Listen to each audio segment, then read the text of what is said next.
Welcome, and thank you for joining us today. This is Food Procurement for a More Just Food System. My name is Nessia Berner-Wong, and I'm a Senior Policy Analyst with ChangeLab Solutions.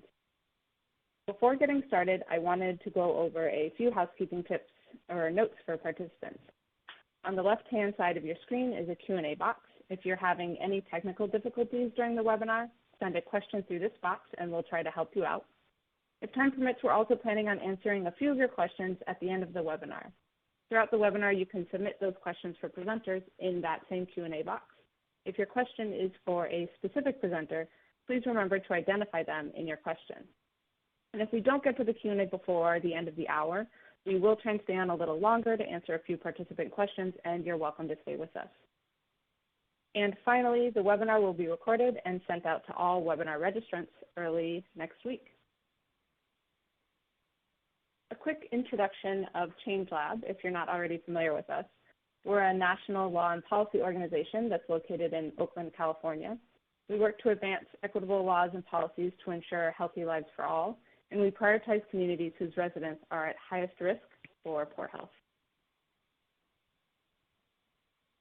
I am super excited to have a really wonderful group of folks with us today to speak about food procurement. I'm going to have each speaker introduce themselves and their organization that they're representing today. And I'll jump off first.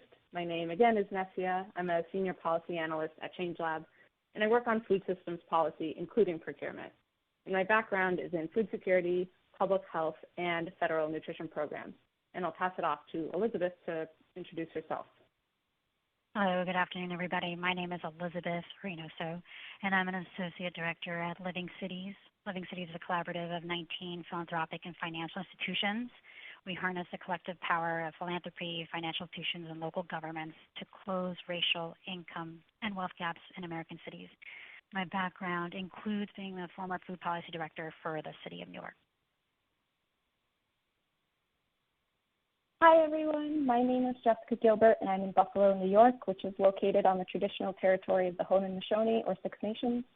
I identify as a white female. I prefer she, her pronouns, and I'm a research associate at Partnership for the Public Good, which is a policy research and advocacy think tank with over 300 local partner organizations. Each year, our partners vote for the top 10 issues that PPG will address throughout the year, and the Good Food Purchasing Program has been voted onto this agenda the last 2 years, and this is what I'm going to focus on today. I'm also a PhD candidate studying geography, food justice, and the GFPP at the University at Buffalo. Hello, everyone. My name is Allison Dehoney. I am the founder and owner of Urban Fruits and Veggies. We're an urban agriculture organization. We have 2 urban farms located in Buffalo, New York. We have a mobile produce market, and our focus is on wellness and underserved communities.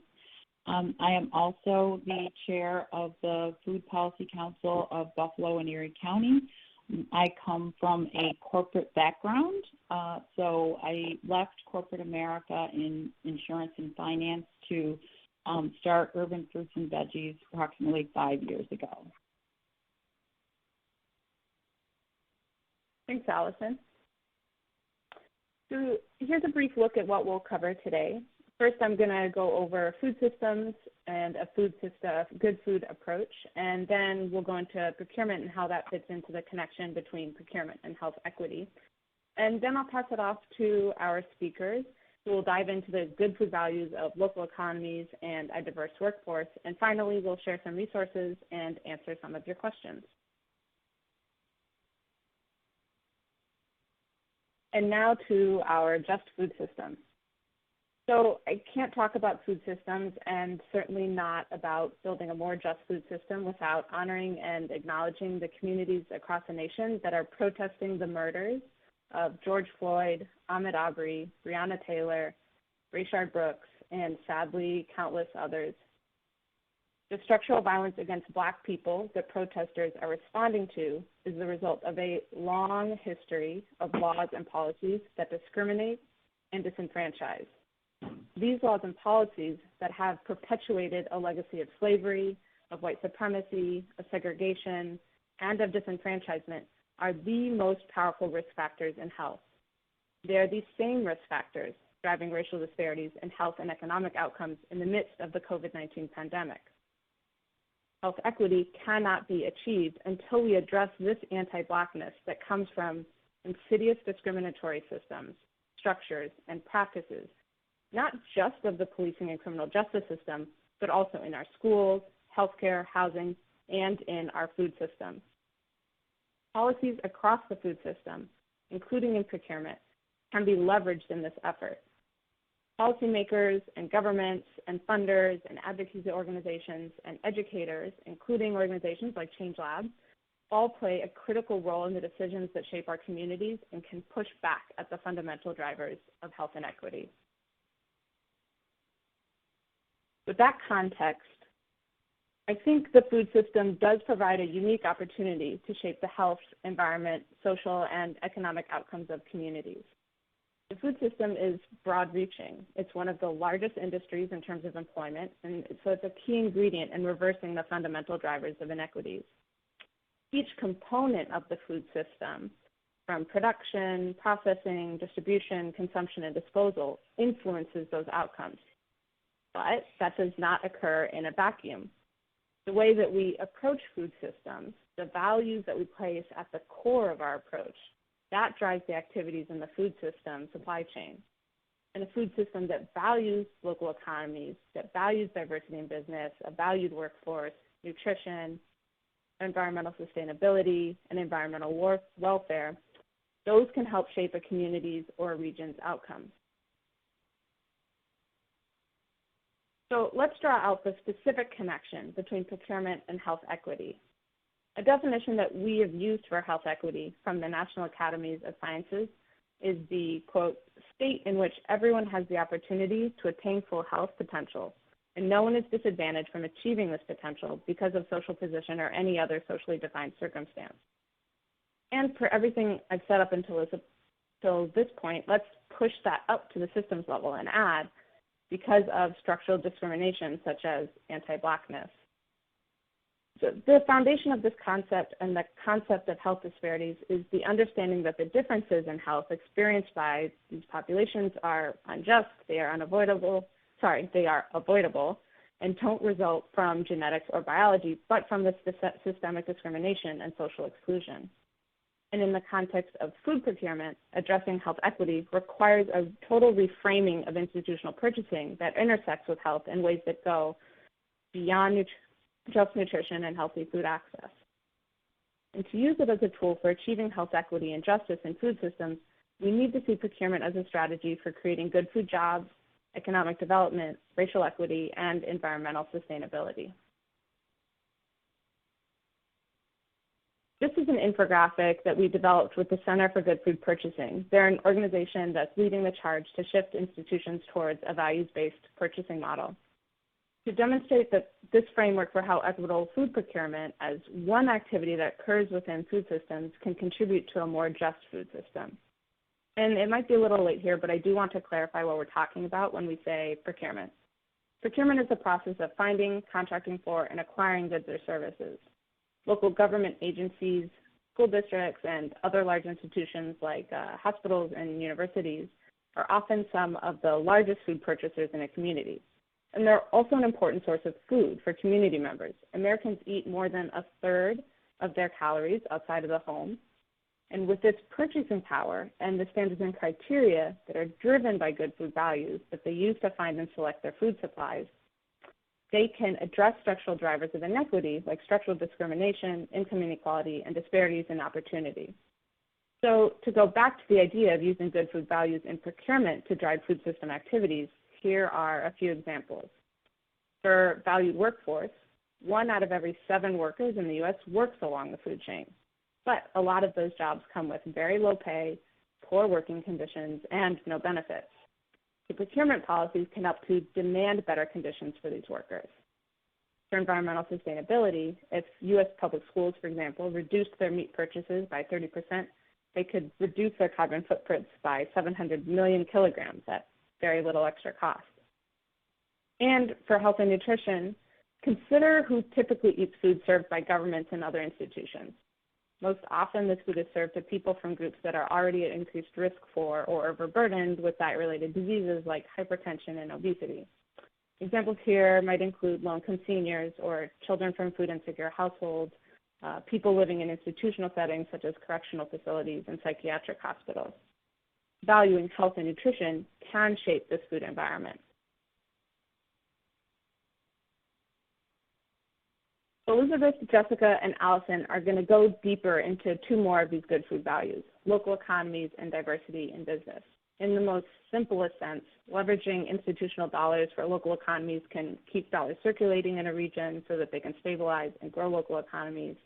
And supplier diversity programs can counteract disparities in access to opportunity for diverse businesses, including ones that are owned by women, people of color, veterans, and people with disabilities. There is much more to both of these values, so I'm going to pass it off to Elizabeth first to take us further into diversity in business. Jessica will follow up after her with local economies, and then Allison will take us into both of these values and their impact, potential impact on communities on the ground. So I will pass it off to Elizabeth. Thank you very much, Nasia.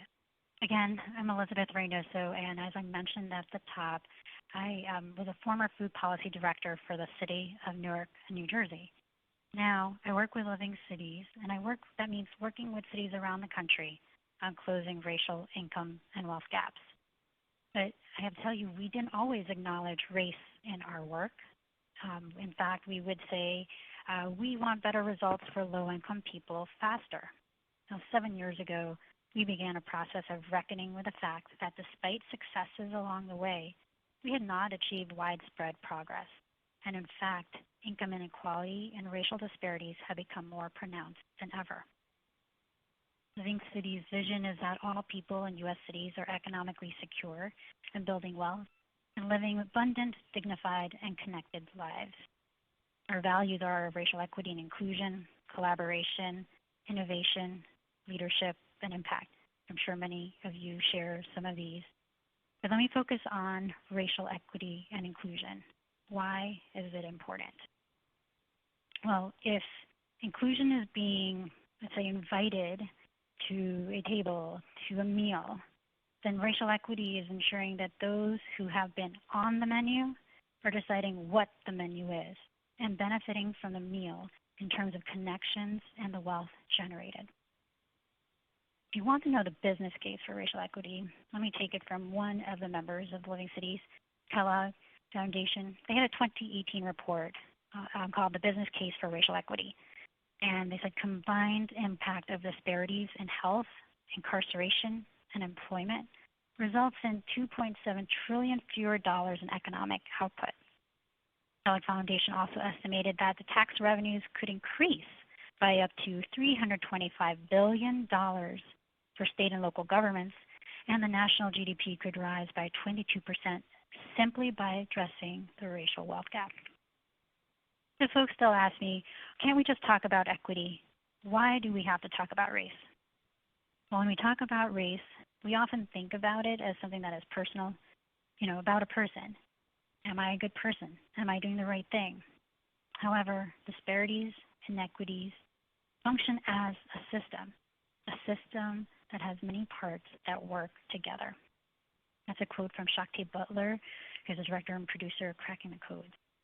So the system I want to talk about today with you is the procurement system, and in particular, how government and institutions could better use their purchasing dollars to achieve racial equity outcomes. But public procurement does not live in a historical, political, or social vacuum. Therefore, current efforts should be framed in the context of past legal, economic, and social challenges so you can form solutions to undo centuries-long legacy of active discrimination and anti-Blackness. So when you look at this slide, many of you are familiar with some of this history, that of wealth accumulation being impossible, redlining being in place, and then later on in the 80s, there was a landmark case, Richmond versus Croson, that supported putting a strict scrutiny standard on state and local governments that wanted to have remedial contracting programs. So when you think about this historical context from a national level, it's important to also think about how did these play out locally. And when I talk about locally, a lot of what I'm sharing with you today are lessons learned from my local work with folks in local government. So, and why? Because local governments have, aggregate and spend $1.5 trillion a year on goods, services, and construction. So Living Cities felt that this was an area in which we could have an impact on the racial inequities in income and wealth if we worked with local governments to improve the way that they use their dollars so that they could achieve racial equity outcomes. And so here are some of the benefits. In general, they're focusing on procurement to achieve broad community impact. It has common sense and quantifiable results, like more robust taxpayer base, community wealth, investment in health and the environment, higher local employees, local resilient, diverse supply chain. These are some of the ways that cities have seen tangible impact in their communities when they have used their values to increase the diversity of vendors with whom they work with, and also the processes that they go through once they become vendors with local government or with institutions like the medical institutions and educational institutions. So you might be wondering, what have folks been doing now during COVID? Have things changed? If you're in a city, you probably know how rapidly things have had to change in terms of your procurement processes.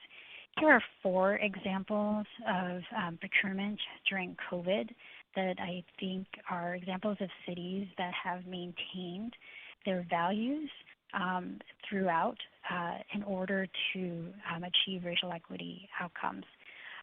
Some of you know the story of Gooder in Atlanta. They are a food waste diversion company that partnered with the city, and the city contracted them to provide meals to seniors and youth, but they're doing much, much more.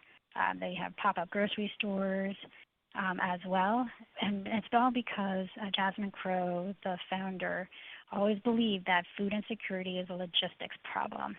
So because of her efforts to work with the city of Atlanta and with other communities, maybe some of yours on the call, she in turn too has been able to source from more vendors, including Mississippi farmers and Louisiana farmers, to be able to bring their goods to folks in cities outside of theirs. Another example is the city of Chicago.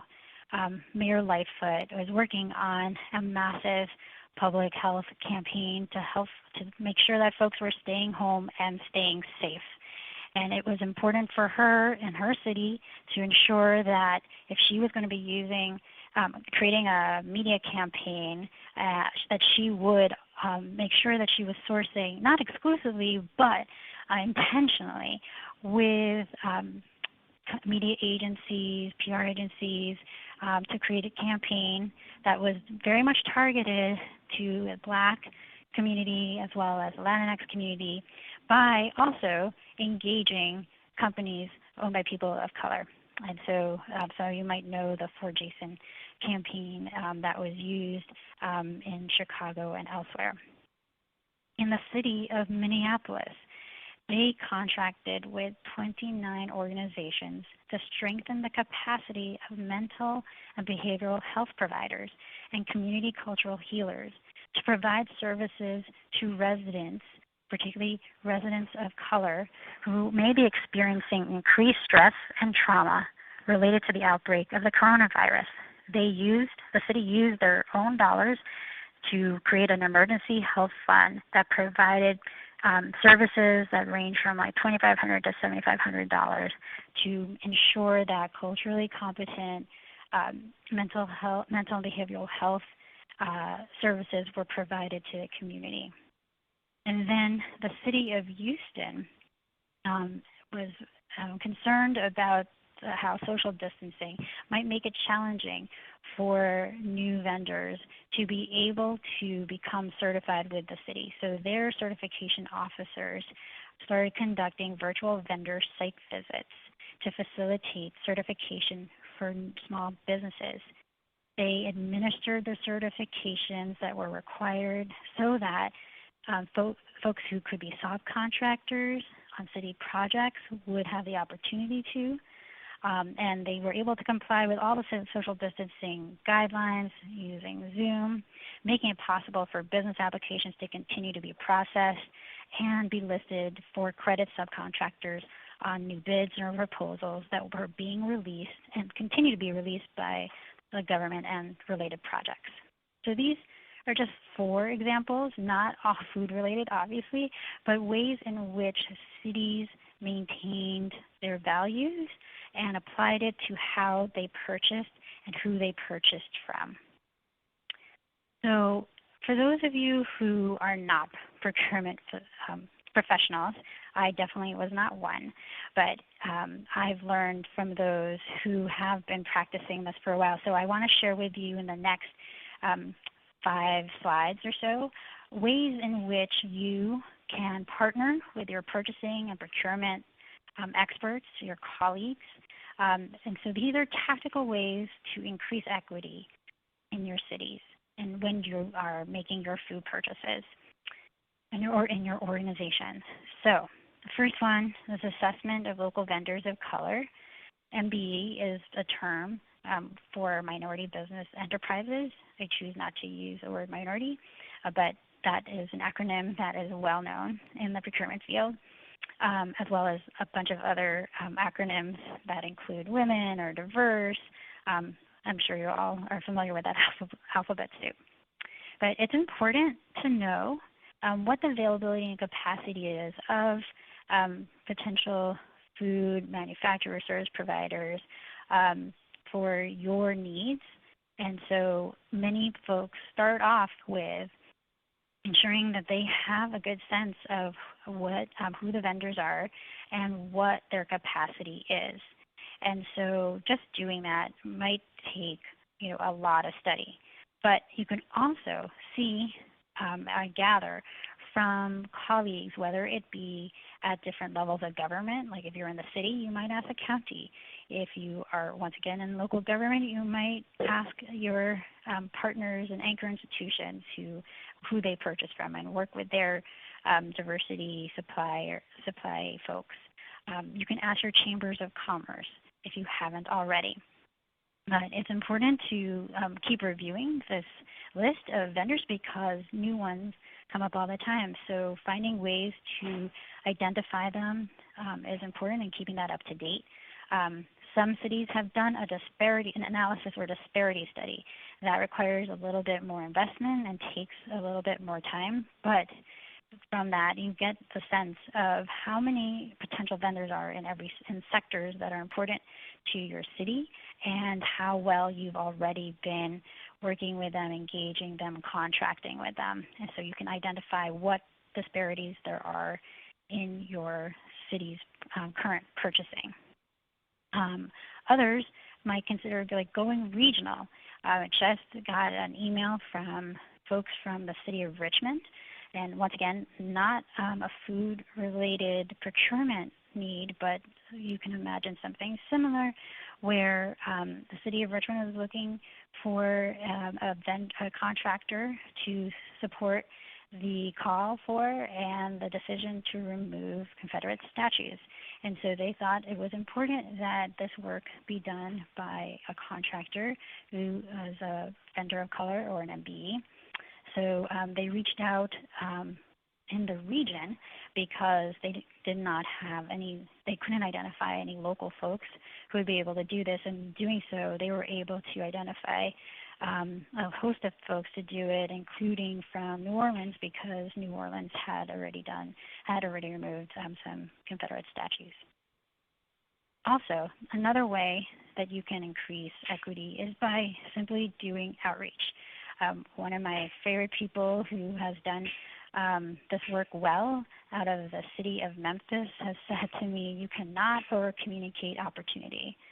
So when you have bids for any of your food purchases, think about the ways that you are doing outreach. You probably already are partnering with as many people as possible, but look again. Identify, are you working with the chambers that are like the African American Chamber or the Hispanic Chamber? Are you working with faith-based organizations? Once again, you really cannot over-communicate.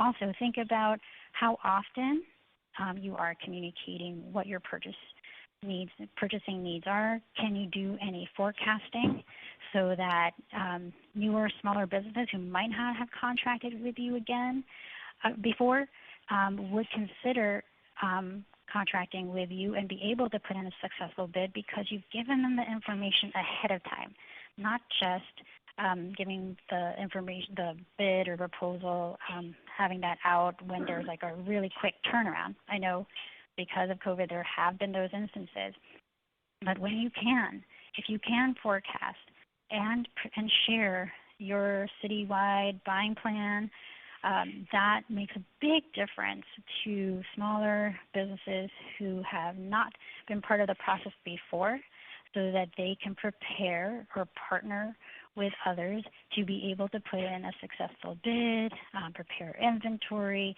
consider their hiring. Next, as I mentioned before, the example of Austin on certification and verification, find out what are your existing requirements for certification and verification. Does it have to be a local business that is certified? And if you haven't certified them, does that exclude them from being able to put in a bid or proposal? And what can you do to ensure that certification is not a barrier? Is it simply to be able to do virtual visits, having Zoom calls? That might be one way for you, as it was for the city of Houston. And if you don't have, if a business is not already certified by you, might you be able to consider or accept their certification from, let's say, another level of government or another organization? If they're already working with a local university, will your organization or your city be able to accept that as a proxy for certification with you? These are questions that are important that also save businesses owned by people of color with so much time and money so they can focus on their business without having to run around trying to go through all the hoops of getting certified with multiple agencies. Then when you are procuring, it's so important that when you put together your bids, and many of you probably already know this, that you are clear in the language about communicating your values, that if you have goals in terms of participation of vendors of color, that you do include those so that they know that they're invited, or if you're getting a contractor that might need a subcontractor, that they know that that is something that would be favorable for them to, when they are putting together their application, if they had already a subcontractor that was as a vendor of color. Also, I know it's challenging to not aggregate, it's easier to aggregate your purchases and not have to go to multiple vendors, but breaking apart large contracts and bid packages really do make a big difference for, once again, the newer and smaller businesses, the businesses that might not have been considered before, and that will help them get a smaller contract, will help them build their capacity for larger contracts down the line. And in the process, thinking about how you are using vendors of color that align with your goals, and also what kind of incentives can you include that would have that would increase or attract and signal to vendors of color that they are welcome and invited into the process. And finally, if you're asking yourself, well, locally we have prohibitions. If those of you are calling from California, you have Prop 209, you're like, we can't have a race-conscious program. I understand there's local jurisdictions that say the same, but you can still achieve meet your values and achieve your goals in increasing your procurement to include vendors of color for your food purchases, even with race-neutral efforts. And on the left, on the slide, there are a bunch of race-neutral efforts that you could employ. And if those of you are on the call are aware that your jurisdiction can have a race-conscious approach and implement in your program mentor-protege programs or strategic or joint venture training specifically to support entrepreneurs of color getting contracts with you, that's the table on the right. I know this is really small, so you don't need to read this on the slide. You actually can get a guide. It's a free guide that's written primarily for practitioners in procurement, but also their partners, and it is on governing. It's governing.com/city accelerator.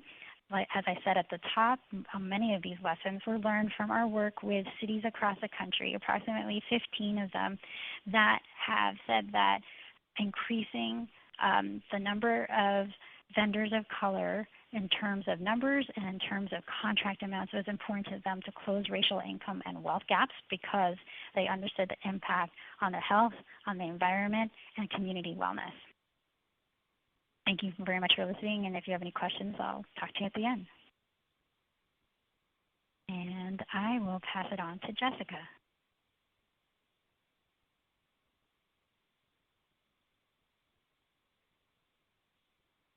All right, hi everyone.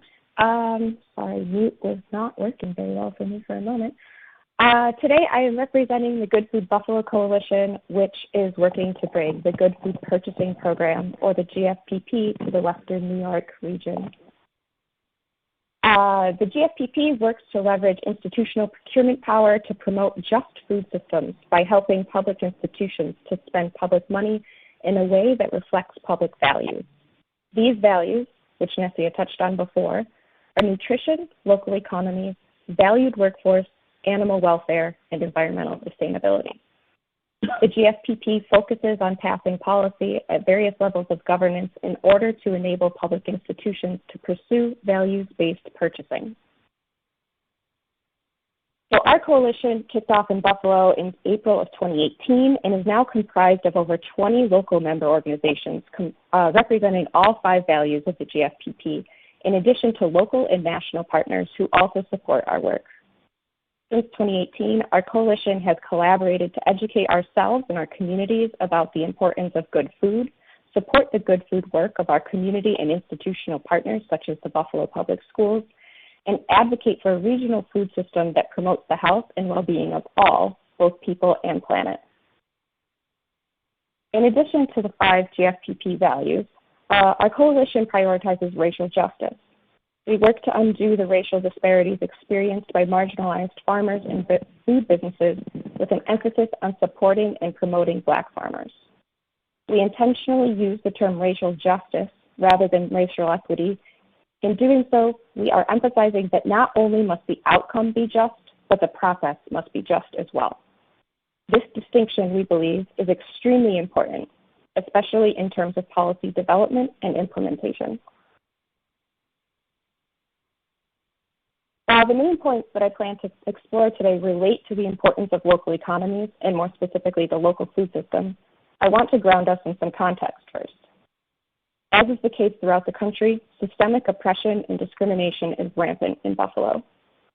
Due to decades of redlining, disinvestment, and government policy, Buffalo is the 6th most segregated city in the United States.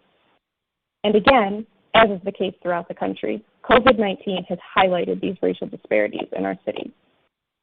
We also have seen how COVID-19 has compounded the persistent health inequities in our Black communities, as zip codes with a majority of Black and POC residents have had the highest rates of confirmed cases. We know that access to fresh and healthy food significantly impacts health, and we know that folks with pre-existing health conditions are more vulnerable to COVID-19. So if we connect these dots, we see that an unjust food system is a significant contributor to the disparities that we have witnessed during COVID-19. COVID-19 has also demonstrated the gaps in the current industrial food system, and we have seen that food system disruptions in faraway places subsequently impact food availability locally. In other words, COVID-19 has not created new problems in our food system. It has exposed and exacerbated the hidden underlying systemic issues inherent to the industrial food system. Taking this a step further, COVID-19 has exposed why a strong and just local food system is essential. Not only does such a local food system retain and recirculate wealth into the community, but it also helps the region remain healthy and resilient during times of crisis. In response to the disruptions and exacerbated injustices caused by COVID-19 on our food systems, Buffalo's food producers, distributors, processors, food justice advocates, researchers, and many others have come together to form Seeding Resilience, a community coalition of over 80 organizations and individuals dedicated to creating long-term solutions to the exacerbated food insecurity in the city and surrounding region resulting from COVID-19. Grounded in the pre-existing community networks that have developed out of decades of grassroots food justice organizing, this coordinated response is developing a community food system organized by and for the residents of our region through which we work to meet our food needs. Seeding Resilience is showing us what a strong and just local food system could look like. However, due to the limited resources and capacity throughout the region, Seeding Resilience operates at a small scale, and we must still rely on the industrial food system for many of our food needs. While Seeding Resilience has been able to deliver hundreds of boxes of local produce, meals, and other food goods each week, imagine if our local food system had the capacity to do thousands. Imagine if we had a local food system that prioritized Black farmers and Black-owned businesses, and a local food system that addressed the food and health needs of our communities. Imagine how the pandemic might have impacted our communities differently if this was the food system that was supporting us going into COVID-19. While we do have the start of such a local food system, we need much more investment in it to be able to scale up these efforts and address all of the needs of our communities and our region. One reason we do not have a local food system with the capacity to feed our region is that most of our public dollars spent on food leave our region. As of 2018, Buffalo Public Schools had about 34,000 students and spent about $13.5 million per year on food. Of that, about 13% was spent on New York State produce. Investing that $1.76 million into the New York State economy is definitely positive. However, imagine the impact if that number grew. Imagine if that money could be directed to the Western New York food system rather than the state food system as a whole. Imagine if our public schools invested in Black businesses and built up the very communities that our children come from. Other regional public institutions, such as universities and correctional facilities, feed an additional 224,000 people each year. Imagine if these institutions, in addition to Buffalo Public Schools, invested a majority of their food budget in our local food system. There are currently 57,000 farmers in New York State. Of these, only 139 of them are Black. Imagine if our public institutions chose to invest their public dollars in supporting and promoting Black farmers. Increasing the demand for local food and food from Black farmers and Black-owned businesses could instigate a positive feedback loop in that the increased demand would promote the increased capacity of our region to provide the desired products. If this capacity increases, so does our ability to create a resilient local food system capable of responding to disruptions resulting from crises such as COVID-19. However, it's important to remember that building a strong local food system does not equate to a just local food systems. I want to call us back to the Coalition's emphasis on racial justice. While emphasizing local economies is incredibly important, we need to remember that the process, how we go about building our local food system, is critical. This needs to be a just process that supports community engagement and leadership, and that includes participation from all sectors of the food system. This process must include consumers, but it must also include workers, farmers, and many others, because we know that local food does not equate to healthy food, or to safe and fair working conditions, or to good food grown in a sustainable and humane manner. Therefore, it is important that our public institutions use their procurement power to uplift values that include but go beyond supporting our local food system. We need a resilient, just, and sustainable local food system that prioritizes community health, well-being, and leadership. And we need our public dollars to help us build this. However, current New York state law constricts public institutions' abilities to support their local food system. While institutions can request food that has been produced and processed in New York State, they cannot request any other preferred geographic area. The public institutions in Buffalo cannot request food from the Western New York region specifically. This makes building up our local food system very difficult.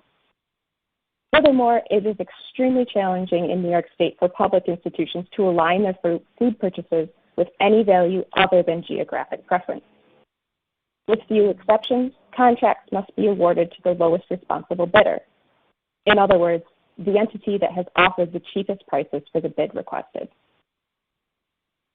One exception lies in the New York State Best Value Policy, which theoretically provides an opportunity for public institutions to award contracts based on specific values, rather than awarding them to the lowest responsible bidder. However, in order to award a best value contract, public institutions must conduct extensive research and documentation to prove that there is a quantifiable and objective justification for choosing a more expensive product aligned with certain values over the cheapest product from the lowest responsible bidder. In addition, public institutions such as school districts must approve the use of the best value policy before this language can be included in requests for bids or in awarded contracts. Buffalo Public Schools has approved the best value language for procurement in service work, technology, or contracts for services. But food is not included in this list, which limits the district from including all 5 GFPP values in food procurement contracts. Finally, Buffalo Public Schools does have a policy that encourages purchasing from minority and women-owned businesses and enterprises, or MWBEs, which we just talked about a little bit more with Elizabeth. Yet this is still challenging for minority-owned businesses to get contracts with the district. First, in order to qualify for this prioritization, minority-owned businesses must be MWBE certified, which is a difficult process. Second, contracts awarded to MWBEs must be for at least $25,000 over a 12-month period. This serves as an additional barrier, as many MWBEs are small businesses and are often unable to supply the goods requested by such large contracts. Finally, MWBE contracts may be awarded to non-MWB businesses if those businesses commit to subcontracting out to MWBEs. While subcontracting might help small MWBEs to be part of a contract with Buffalo Public Schools, such an arrangement prevents the subcontracted MWBEs from being able to lead or control how they engage with the school district in the bid. Local and state policymakers can help break down these barriers. Only about 1% of local governments throughout the country view food as a priority, but COVID-19 has shown us just how critical a resilient and just food system is. It is time for local and state governments to step up and invest in community-led efforts to develop local food systems that are grounded in justice and well-being for all. Before I pass it off to Allison, I want to share my gratitude for the amazing people that are working on these policy efforts. The information that I just presented today is the result of coalition-wide work as well as collaboration with the New York City GFPP campaign. I'm so grateful for all of these folks. Finally, if anyone wants more information, or to continue these conversations, please feel free to reach out to me. My email will be on the final slide of this presentation.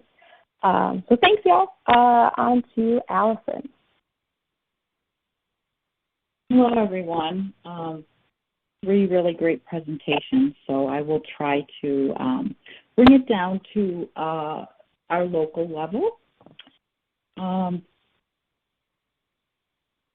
This is what decision-making looks like at the top of the food chain. As you can see, there's little to no diversity. There is some gender diversity here, but these folks represent who is making decisions in agriculture, nutrition, and forestry. Locally, we have a very strong Farm Bureau. There are no people of color as members of our local Farm Bureau. And our Farm Bureau works at the local level up the chain to these folks that you see represented here. So there's one side of issues being brought to the table for the major decision makers to take a look at and decide how policy will be influenced. With regards to nutrition, people of color are adversely affected by poor nutrition, and it's often due to lack of access and nutritional education. Again, these are the folks who are making decisions regarding the nutrition for our nation, and then again down to our local levels.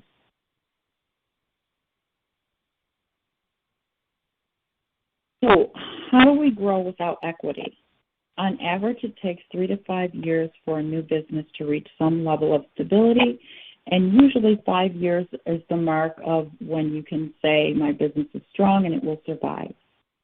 For businesses led by people of color, and specifically women of color, it takes 5 to 7 years. And some people of color would argue with me and say up to 10 years for a business to be stable and some level of security that your business is going to survive for an extended period of time. And why is this? Well, there are barriers to entry. Knowing that you're going to have to put in a lot of time, maybe 5 to 7, maybe even 10 years of struggling to grow a business is not attractive to all folks. Even folks who have great ideas and have strong management and leadership abilities and could, on an equal playing field, create and sustain a thriving business. So these issues and the fear of failure, which most people have some measure of, discourage folks from opening a business. We don't get contracts at the same level as white-led businesses do. Sometimes the person in charge of the contract doesn't have the faith that a person of color can manage the business. It's a well-known fact that Black women and men, especially Black men, are not seen as leaders. We are not seen as folks who can lead organizations. We get used. And New York State has had to go through great measures to put quality assurance checks in place to make sure that businesses of color are not being used. There was a time that a business could look up a business that was MWBE certified, minority or women-owned certified, and put them down as a sub-awardee on a contract and be able to realize the benefits of receiving a lucrative contract because they were able to list that they had a minority vendor. New York State has done a pretty good job of putting quality assurance checks in place to do what they can to prevent this from happening. However, white males are able to put businesses in their wives' names and benefit from the WBE status. That is an extremely popular tactic used to start businesses and to see those businesses thrive. The USDA has a disadvantaged farmer program. However, that program includes white females. So white females who are majority owner in a business and their partner is a white male are benefiting from the same advantages that minority and women business owners are benefiting from. So again, there's not an equal playing field. So when you look around at businesses and you see who's thriving and who's struggling, I would just ask that you keep some of these things in mind. And if you're in a position to assist with changing any of these things, these are ways that you can help with equity and inclusion and work to make our food system a more just food system. This chart represents how small businesses can be profitable if you're able to get into the food chain and have some stability within the chain. As you can see, all the direct businesses were able to have increased revenue streams. If you are able to fit into the food chain for some extended period of time, the chances of you realizing a strong revenue stream on a consistent level are high. This slide, which we saw earlier, represents our food system. So as we go through each of the sectors of the food system, I ask myself, where do we see people of color? Food production. It was mentioned before, there are 57,000 farms in New York State, of which 139 of those farms are owned by people of color, specifically Black people. So how are we really a part of food production? Distribution and aggregation. Because these 139 farmers are spread out throughout New York State, it is difficult for us to aggregate. It is difficult for us to go to a Buffalo, Rochester, Syracuse, Watertown public school system and say, we can provide you with X at this level for X number of dollars because of distance. And do we own any distribution companies that would work in partnership with us to realize this opportunity to increase revenue streams? Food processing. There are no food processing plants in the entire state of New York owned by any African Americans. Marketing. When we go to do a marketing of our products, are there a number of Black-owned marketing companies to choose from to help us market our products or services?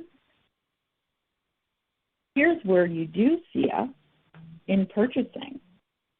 There may be some people of color working for large institutions in purchasing departments. Preparation and consumption. Here's where you see us again. We are consumers, and we do prepare in restaurants, in grocery stores, in small markets. Resources and waste recovery. We are not in waste management. So there are so many sectors in the food system where we are either non-existent or have a very small footprint.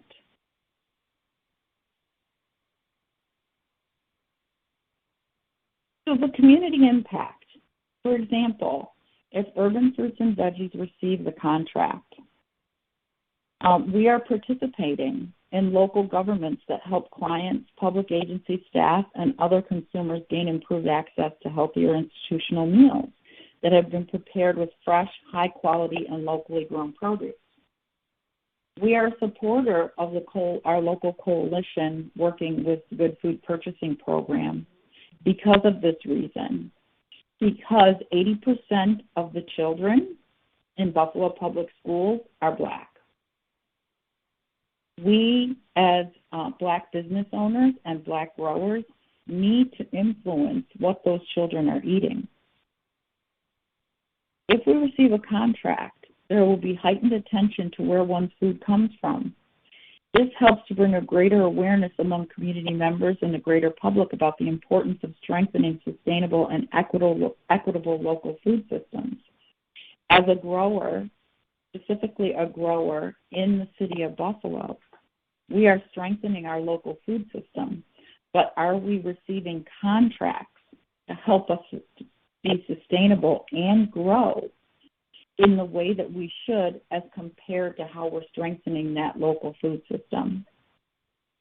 If we receive a contract, we can provide opportunities for programming and policies to encourage healthy eating, including nutrition education, fruit and vegetable prescription programs. We've run a fruits and vegetables prescription program for 4 years with our federally funded clinic. And we struggle every year to get funding for this program, even though we have documented data and documented results on how this is helping patients. We are now working on a COVID-19 diet for patients who've been adversely affected by this disease. Are we receiving funding and support for this work? I can tell you that we're not. So some of the other benefits to multiple consumers. When our public schools have an agriculture week and they don't invite any people of color or any businesses of color, and they're going to talk about agriculture in the United States, what lesson are 80%, again, of our public school children who are Black, what lesson are they receiving? Are they understanding the history of agriculture in this country? Are they understanding the history of land access in this country? Because the lack of land access contributes to the lack of generational wealth in the Black community. Our public hospitals, with the health disparities being what they are, and Erie County being one of the sickest counties in the entire New York State, are our public hospitals understanding the meals that folks should be getting when they're in a compromised state of health? Child care centers, all of these institutions would benefit from a more diverse food system. So building an equitable food system requires a focus on race, as everyone before me has so eloquently explained the details of why we need to focus on race in order to build an equitable food system. People of color are a growing share of the nation's consumers. We are amazing consumers as an African American population in this country.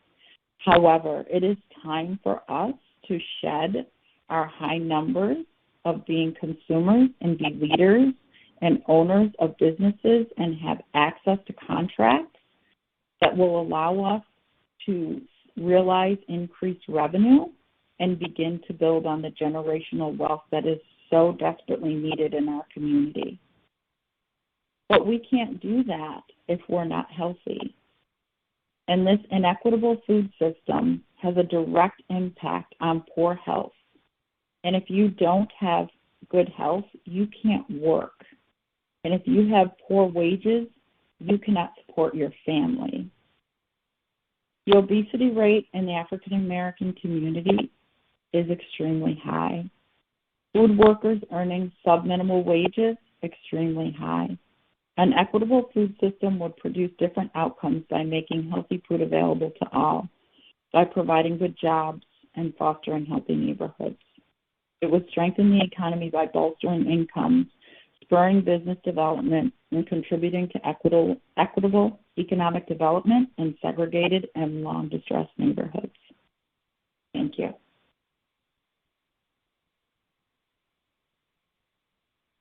Thanks, Allison and Jessica and Elizabeth. So we did have some resources to share, but I think because we're short on time, we're going to try and get straight to the Q&As. I'm going to make sure these go out with the message with the link to the webinar recording that goes out. It should go out early next week, so keep your eye out for that. That's just a quick preview. We'll be sending those out. So as you're doing the QA, these are folks' email addresses. You're welcome to connect with us and continue the conversation. But I do want to flag there were a lot of questions. We're not going to get to them all, but I want to present some to these speakers. So the first one that folks might have something to weigh in on, for someone who's working, there's like a multi-county consortium for food procurement with a bunch of school districts to sort of leverage the volume of purchasing healthier foods. And there are efforts to prioritize equity, but not all of the counties that are part of that consortium prioritize equity. So how do you approach that when working with institutions or decision makers or policy makers to present that and encourage the prioritization of equity in their purchasing policies? And anyone can take that one.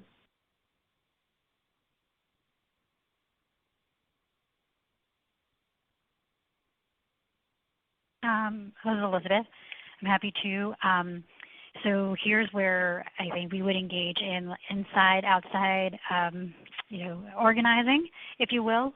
So in cities that we've worked with where the community members have said, we know that there are more vendors out here, more businesses, more farmers, more processors than who usually get these contracts.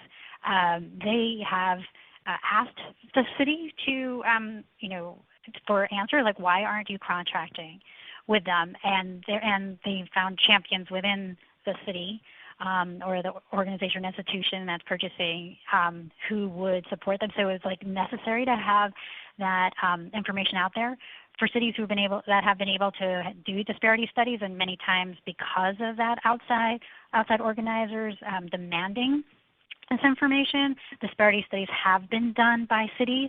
I'm thinking like New Orleans has done one, mainly because community folks have said, we don't think the city is spending enough with existing businesses owned by people of color. When those studies come out, it gives them that third-party verification of what they are feeling, and what they know in the community, and so that's helped to push cities and organizations to have relook and rethink their participation goals and how they actually utilize existing communities of color as contractors. Hi, this is Jessica. I'd also like to respond to that question quickly, if I may. I would say one other thing is the beauty of food and the food system is that it's connected to so many other systems and so many other issues and values. And so as we go through this work, if we encounter folks who might not have the same values or might see things through a different lens, you can often reframe what you are working on to align with what they are working on. And so really thinking about how you're framing issues and how you're framing your ultimate goal can be very helpful.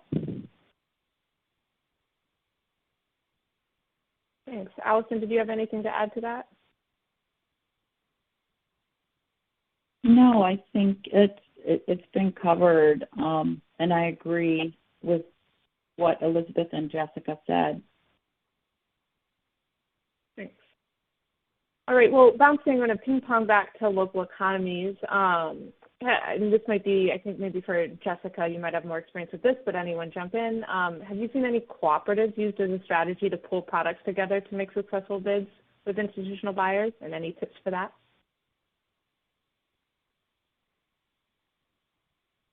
Actually, I'd like to take that one. Yeah, go ahead, Allison. So, again, the difficulty is trying to aggregate.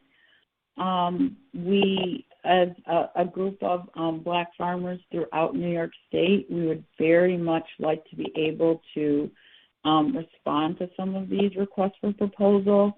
The challenge is geography, and the cost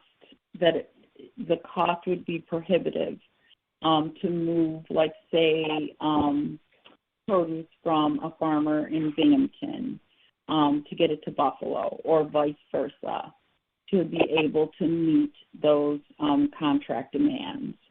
So it's an issue that we're talking about and we're trying to work through, but it's a difficult one at best because of geography.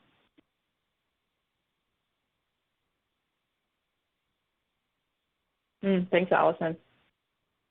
And there's also a few questions about examples. Someone referenced San Francisco offering a price preference for minority-owned businesses and local procurement programs. Do folks have other examples of other cities or jurisdictions doing this as well?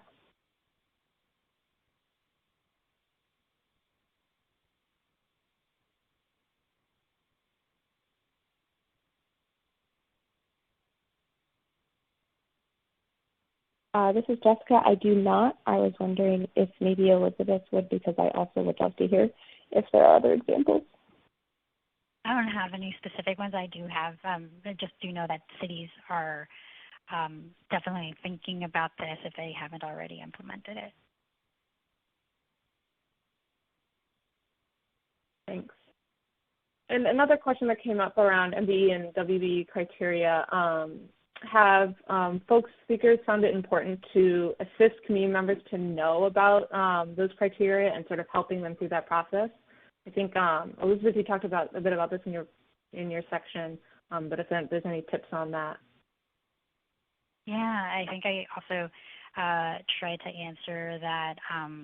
Yes, most of the cities that we've worked with, there were about 15 of them that wanted to improve their procurement practice. They spend a ton of time, have dedicated staff, and just in terms of doing like outreach and training so folks know about what the value is of the certification.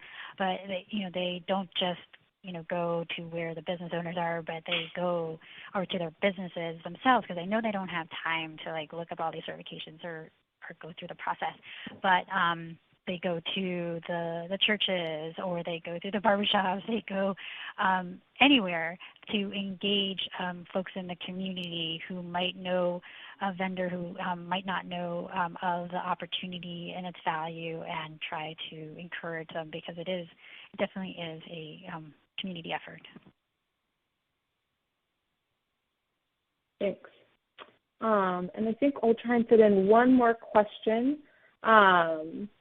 And I think this is for anyone, but I think something that often comes up in doing this type of work is when engaging in values-based procurement as opposed to sort of lowest cost or opening competitive, that someone loses out, that if you try to value one group or an individual, that someone else loses out. And I mean, at least from ChangeLog's perspective, we've moved beyond sort of the lift all boats approach, that you have to do targeted approaches and lifting some boats more than others in order to shift the distribution of resources and opportunities in a direction that promotes health equity. But I wonder if other folks also want to address that as you sort of engage in this work in the day-to-day.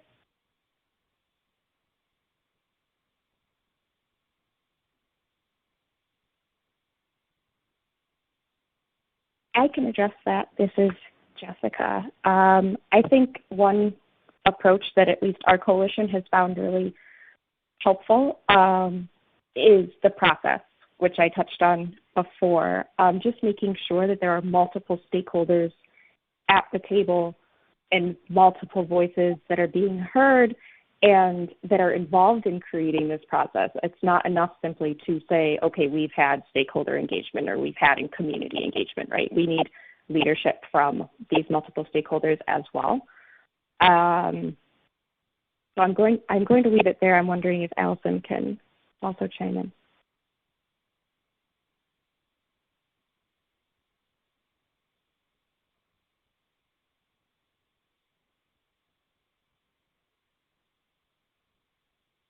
Allison, if you're talking, it's on mute, or if not, we can pass it off to Elizabeth.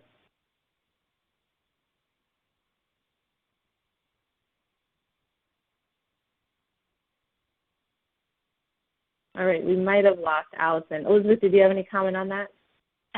If you could repeat, yes, but if not, if you want to move to another question, it's okay.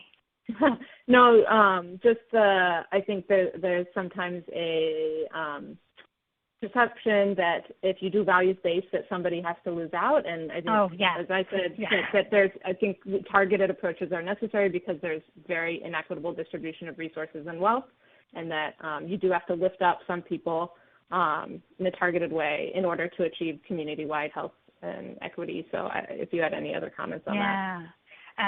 So we always say that might be challenging, especially during these times, to have an abundance mindset, but that's what is necessary to reimagine the system, and even for some folks to reimagine something that is not based on the capitalistic system that we have right now. So I do think that we've learned in working with folks, and why I emphasize that there are race-neutral approaches and race-conscious approaches, is that when you do purchasing with your values and with intentionality, the idea of a targeted universalism, if you support those who are most impacted right now by the system's inequities, you will improve the system for everybody, and that sense of abundance will hopefully grow as well, because people will see the greater dynamism and interaction and partnerships that could be made available when you address those who are most impacted and use their solutions as part of improving the entire system. All right, thanks, Elizabeth, for that response.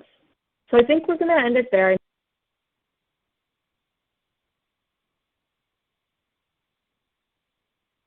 Questions or comments. As soon as this webinar ends, you'll be directed to a very quick follow-up survey. Please take just 2 or 3 minutes to share your feedback with us and help us shape this conversation into the future. A recording for this webinar will be available soon. You'll receive a follow-up email, where since we didn't get to go through the resources, I'm hoping to include those in that message. And finally, thank you to our speakers. I really appreciate them spending the time with us today, and thank you to all of you, the participants, for joining us for this conversation. And that's all we have. Thanks, everyone.